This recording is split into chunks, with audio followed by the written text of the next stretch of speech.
JS education online channel के माध्यम से मैं आपके सामने आज चर्चा करने जा रहा हूं राष्ट्रीय शिक्षा नीति 2020, यानी कि राष्ट्रीय शिक्षा नीति से संबंधित जो आपके क्वेश्चन बनते हैं आपके जीके में, आपके जीएस में, आपके डीएलएड में और आपके बीएड में और किसी भी पात्रता परीक्षक जो कि अध्यापक संबंधित होती है वहां पर ये क्वेश्चन पूछे जाते हैं। आप इन क्वेश्चनों से बचकर नहीं जा सकते। तो राष्ट्रीय शिक्षा नीति से एक क्वेश्चन 100% पक्का होगा हर एग्जाम में, और डीएलएड बीएड वालों के लिए तो ये रामबाण क्लास होने ही वाली है। तो उन क्वेश्चनों पर चर्चा करने से पहले थोड़ा राष्ट्रीय शिक्षा नीति के बारे में समझ लेते हैं। पहली शिक्षा नीति हमारी 2 चरणों में होती थी, अब इसकी बजाय 3 चरणों में शिक्षा नीति लाई गई है। 5+3+3+4 के लिए माध्यम से ये दी जाएगी और इसके होंगे आपके 4 चरण 4 होंगे। और पहले चरण के भी जो है 2 भाग होंगे, मतलब पहले जो स्टेज होगी उसमें 2 चरण होंगे, फिर उसके बाद 3 चरण 4 चरण होंगे। इस तरीके से करा जाएगा इसमें शुरुआत। लेकिन इसके मुख्य तथ्य देख लेते हैं पहले, समझने से पहले अभी समझेंगे इसको।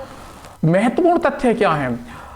अंतिम राष्ट्रीय शिक्षा नीति 1986 में बनाई गई थी, जिसमें वर्ष 1992 में संशोधन किया गया था। वर्तमान में जो नई शिक्षा नीति आई है तो वैज्ञानिक के कस्तूरी रंगन की अध्यक्षता में ये बनी है। और नई राष्ट्रीय शिक्षा नीति 2020 के तहत 2030 तक जो है सकल नामांकन अनुपात यानी कि ग्रोस इनरोलमेंट रेशियो 100% लाने का लक्ष्य रखा गया है। और नई शिक्षा नीति के अंतर्गत केंद्र व राज्य सरकार के सहयोग से शिक्षा पर जो खर्च होगा वो जीडीपी का 6% हिस्सा खर्च किया जाएगा। और नई शिक्षा नीति की घोषणा के साथ ही मानव संसाधन मंत्रालय का नाम बदलकर शिक्षा मंत्रालय रखा गया है। ये है आपके मुख्य तथ्य। अब समझते हैं पढ़ाई का पूरा ढांचा क्या होने वाला है। मौजूदा ढांचा जो था वो था आपका 10+2, और जो अब ढांचा होगा वो होगा आपका 5+3+3+4। तो 5 क्या है आपका? 5 ये है आपका, फिर 3 ये है आपका, फिर 3 ये है आपका, ये 4 है। तो इसे समझते हैं पहला 5 को बोला गया है इन्होंने, जो पहली 5 स्टेज है 5 साल की स्टेज होगी वो होगी आपकी फंडामेंटल स्टेज। इसमें जो प्रवेश लिया जाएगा उसमें उम्र होगी बच्चे की 3 वर्ष, और 3 से 6 वर्ष तक जो है बच्चा आंगनवाड़ी, प्री स्कूल और आपका बाल बाड़ी केंद्र जैसी चीजों में मल्टीप्ले मेथड के द्वारा एक्टिविटीज बेस्ड लर्निंग के माध्यम से बच्चे को एक्टिव किया जाएगा पढ़ाई के लिए। उसके बाद इसी में क्या होगा, अगले जो 2 वर्ष होंगे उसमें कक्षा 1 और 2 होगा फंडामेंटल स्टेज के अंदर ही, यानी कक्षा 1 और 2 कर लेगा। उसके बाद आती है आपकी अगली स्टेज जो 3 साल की रहने वाली है, वो होगी आपकी प्रिपरेटरी स्टेज। इसमें 3 साल की पढ़ाई होगी खेल कूद से जुड़ी होगी, खोज परख होगी, एक्टिविटीज बेस्ड होगी और इंटरैक्टिव लर्निंग के द्वारा होगी, यानी कि बच्चे को खेल कूद के माध्यम से उसे एक्टिव किया जाएगा उस गतिविधि में, उस तरीके से उसे सिखाने का प्रयास किया जाएगा। अगले 3 सालों में प्रिपरेटरी स्टेज बोला गया। और इसमें जो आपकी पढ़ाई होगी वो होगी आपकी जो 3, 4 और 5 कक्षा की पढ़ाई होगी। उसके बाद आता है आपका मिडिल स्टेज। मिडिल स्टेज भी आपकी 3 साल की है, ये मिडिल स्टेज है। तो ये जो 3 साल की मिडिल स्टेज रहने वाली है इसमें जो पढ़ाई होगी आपकी 6, 7, 8 कक्षा पढ़ाई जाएगी। और इसमें जो है आपको मैथ, साइंस, आर्ट और सोशल साइंस या इसके अलावा आपके ह्यूमैनिटीज के जो विषय होते हैं उन्हें एक्सपेरिमेंटल बेस्ड बनाया जाएगा, यानी कि उन्हें प्रयोगात्मक तरीके से सिखाया जाएगा, उन पे एक्सपेरिमेंटल करवाया जाएगा, बच्चों से एक्सपीरियंस लिए जाएंगे, बच्चों से करके सिखाया जाएगा। इस तरीके से इसे जो है बेस्ट तरीके से बच्चों को पढ़ाने की कोशिश की जाएगी, रुचिपूर्ण बनाने की कोशिश की जाएगी। अब आता है आपकी जो लास्ट स्टेज है, मतलब लास्ट चरण आपका सेकेंडरी स्टेज।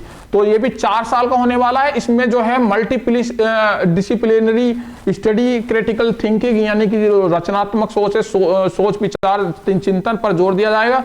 विषय को चयन में लचीलापन होगा, यानी कि आर्ट के साथ आप साइंस साइड भी पढ़ सकते हैं, कोई सा भी विषय जिसको बच्चों को जिसमें रुचि है वो उसके साथ चला सकता है, उसके साथ पढ़ सकता है। ये क्या होगा आपका होगा कक्षा 9 से 12 तक की पढ़ाई इसमें होने वाली है।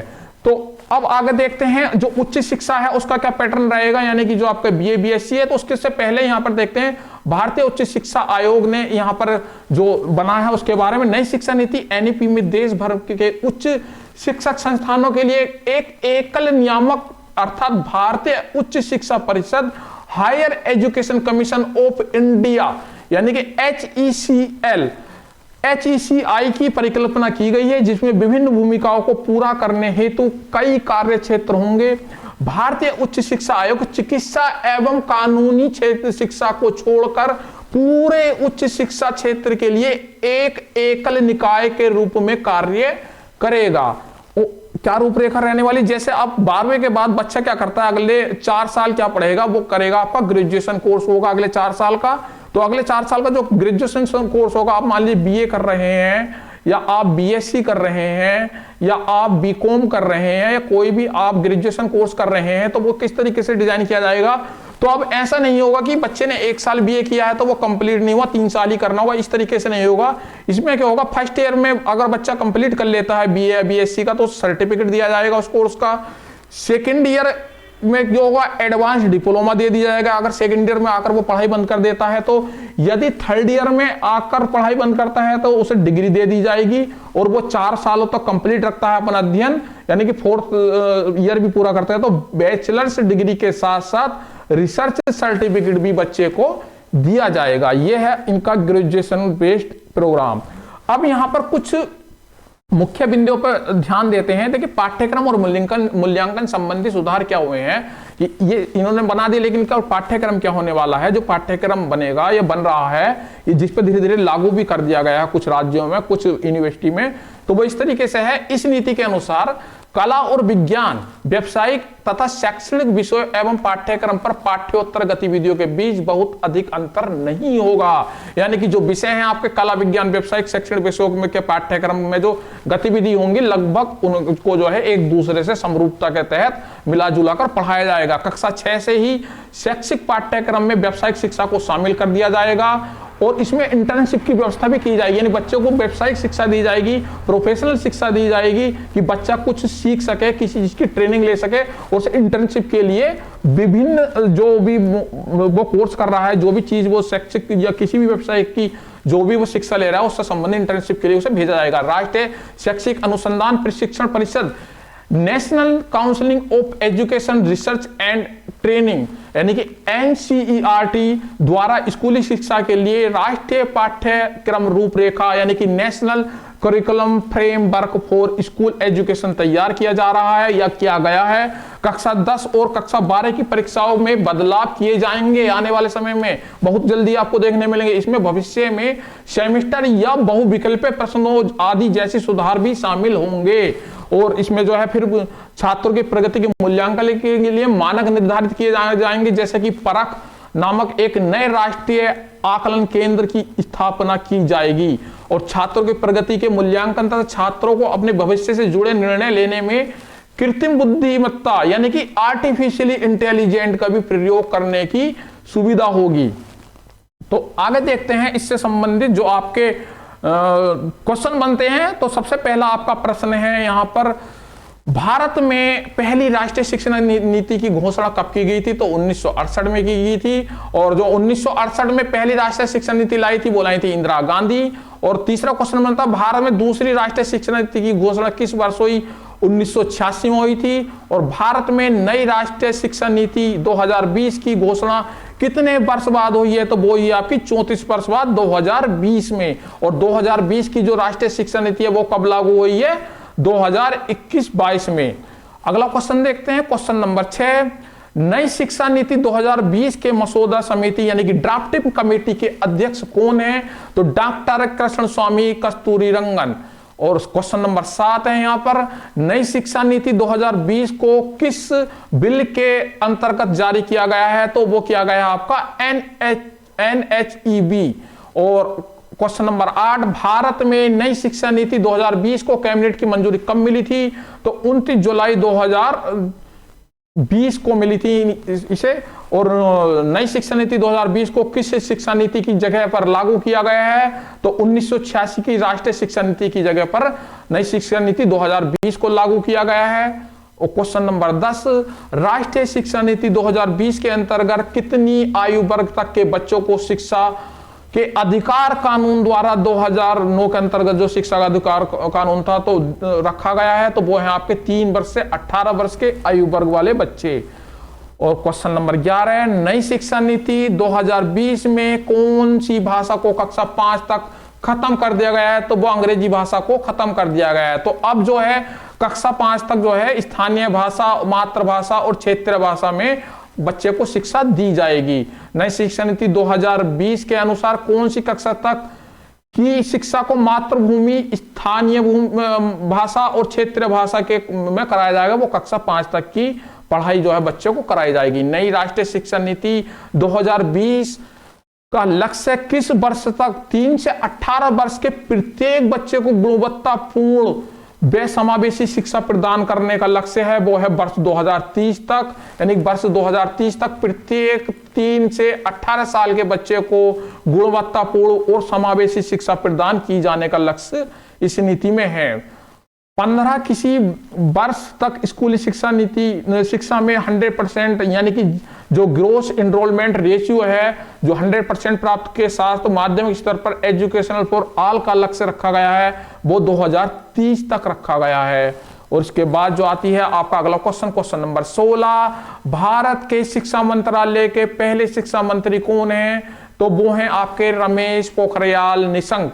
और क्वेश्चन नंबर 17, नई शिक्षा नीति 2020 के अनुसार शिक्षा पर सकल घरेलू उत्पाद यानी कि जीडीपी का कितने प्रतिशत खर्च किया जाएगा? वो किया जाएगा 6%। और मेडिकल और लो एजुकेशन को छोड़कर समस्त उच्च शिक्षा के लिए एकल निकाय के रूप में किस आयोग का गठन किया गया है? तो वो किया गया आपका HECI का। और स्कूल पाठ्यक्रम के पैटर्न यानी कि 10+2 के पैटर्न के स्थान पर अब कौन सा पैटर्न चल रहा है? वो चल रहा है आपका 5+3+3+4। और नई शिक्षा नीति 2020 के अनुसार वोकेशनल कोर्स किस कक्षा से शुरू हो जाएंगे? तो वो हो जाएंगे आपके कक्षा 6 से शुरू। इसके बाद अगला क्वेश्चन आता है क्वेश्चन नंबर 21, देश में शोध और अनुसंधान को बढ़ावा देने के लिए किस संगठन की स्थापना की जाएगी? तो नेशनल रिसर्च फाउंडेशन की स्थापना की जाएगी। नई शिक्षा नीति के अनुसार स्नातक तक कितने वर्ष का कराया जाएगा? तो वो किया जाएगा आपका 3 से 4 वर्ष का होगा स्नातक कोर्स। और क्वेश्चन नंबर 23, किसे बढ़ावा देने के लिए एक राष्ट्रीय शैक्षिक टेक्नोलॉजी फोरम यानी कि NETF बनाया जा रहा है? तो जिसके लिए वर्चुअल लैब विकसित की जाएंगी, वो है आपका ई पाठ्यक्रम। और क्वेश्चन नंबर 24, नई शिक्षा नीति 2020 में किस वर्ष तक नेशनल मिशन के माध्यम से foundation learning and numerics skills को बनाए रखने के लक्ष्य रखा गया है? वो रखा गया है 2025। और 25वां क्वेश्चन है आपका, राष्ट्रीय साक्षरता मिशन की शुरुआत किस वर्ष हुई थी? 1988 में हुई थी। अगला क्वेश्चन आता है आपका, ऑपरेशन ब्लैक बोर्ड नामक कार्यक्रम किस वर्ष लागू किया गया? तो वर्ष 1987-88 में से लागू किया गया। अगला क्वेश्चन है आपका, राष्ट्रीय शिक्षा परिषद यानी कि NCTE की स्थापना कब हुई थी? वो हुई थी आपकी 1995। और Indira Gandhi national open university यानी कि IGNOU की स्थापना कब हुई थी? 1985। और नई शिक्षा नीति 2020 को लागू करने वाला पहला राज्य कौन सा है? कर्नाटक है। और कर्नाटक ने नई शिक्षा नीति 2020 को कब लागू करने की घोषणा की? 20 अगस्त 2021। और किस राष्ट्रीय शिक्षा नीति में 1992 में संशोधन किया गया था? तो वो आपकी द्वितीय राष्ट्रीय शिक्षा नीति जो कि आपकी 1986 में बनी थी, उसमें संशोधन किया गया था 1900। और नई शिक्षा नीति 2020 के तहत स्कूली शिक्षा को कितने स्तर पर बांटा गया? तो उसे 3 स्तर पर बांटा गया है। और नई शिक्षा नीति किसकी अध्यक्षता में तैयार की? के कस्तूरीरंगन। नई शिक्षा नीति 2020 के प्रौद्योगिकी के उपयोग पर विचारों के मुक्त आदान प्रदान को एक मंच प्रदान करने के लिए किसकी स्थापना की गई है? आपके national education and technology forum की स्थापना की गई है। और नई शिक्षा नीति किस संस्थान के सशक्तिकरण की अनुशंसा करती है? वो करती है आपकी कैब यानी CAB। कैब की यहाँ पर फुल फॉर्म कमेंट बॉक्स में हमें देंगे बच्चे क्या होती है। और अंतरराष्ट्रीय शिक्षा दिवस कब मनाया जाता है? तो 24 जनवरी। और विश्व विद्यार्थी दिवस कब मनाया जाता है? वो जब मनाया जाता है आपका 15 अक्टूबर को। और भारत के इतिहास में अब तक कितनी बार शिक्षा नीति आ चुकी है? तो 3 बार शिक्षा नीति आ चुकी है आपकी। सबसे पहले लाई थी इंदिरा गांधी 1968 में, फिर लाए राजीव गांधी 1986 में। और तीसरी शिक्षा नीति 34 साल बाद जो आई है वो 2020 में आई है, वो लाए हैं आपके नरेंद्र मोदी सरकार। और 1986 में जो शिक्षा नीति लागू की गई थी उसमें बदलाव कब गया हुआ था? 1992 में मानव संसाधन विकास मंत्रालय का नाम बदलकर अब क्या रख दिया गया है? शिक्षा मंत्रालय। मई 2016 में किसकी अध्यक्षता में नई शिक्षा नीति के विकास के लिए समिति ने अपनी रिपोर्ट प्रस्तुत की? तो वो वे थे आपके स्वर्गीय श्री TSR सुब्रमण्यम।